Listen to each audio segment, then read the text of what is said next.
essa carta meio aos prantos, ando meio pelos cantos, pois não encontrei coragem de encarar o teu olhar. Está fazendo algum tempo que uma coisa aqui por dentro despertou e é tão forte que não pude te contar. Quando você ler eu vou estar bem longe, não me julgues tão covarde, só não quis te ver chorar.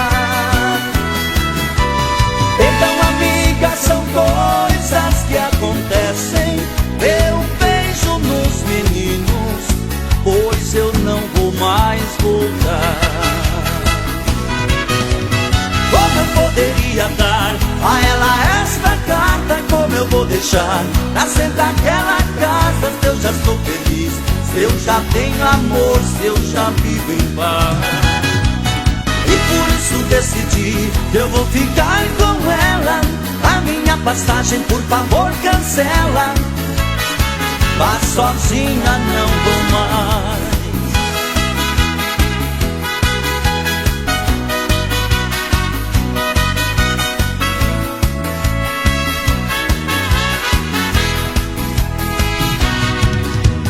Quando cheguei no portão da minha casa, como se eu tivesse asas, me senti igual criança, deu vontade de voar.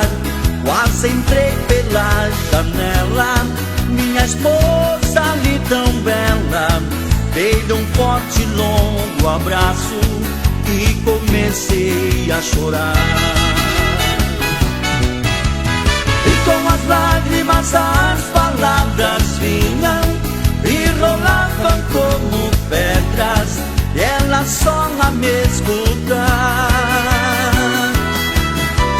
Ao enxugar minhas lágrimas com beijos, revelou que já sabia, mas iria perdoar. Como eu poderia dar a ela esta carta, como eu vou deixar pra sempre aquela casa, se eu já estou feliz, se eu já tenho amor, se eu já vivo em paz. E por isso decidi que eu vou ficar com ela, a minha passagem por favor cancela, vá sozinha, não vou mais. Como eu poderia dar a ela esta carta, como eu vou deixar pra sempre aquela casa, se eu já estou feliz, se eu já tenho amor, se eu já vivo em paz. E por isso decidi que eu vou ficar com ela, a minha passagem por favor cancela, vá sozinha, não vou mais. Vá sozinha, não vou mais.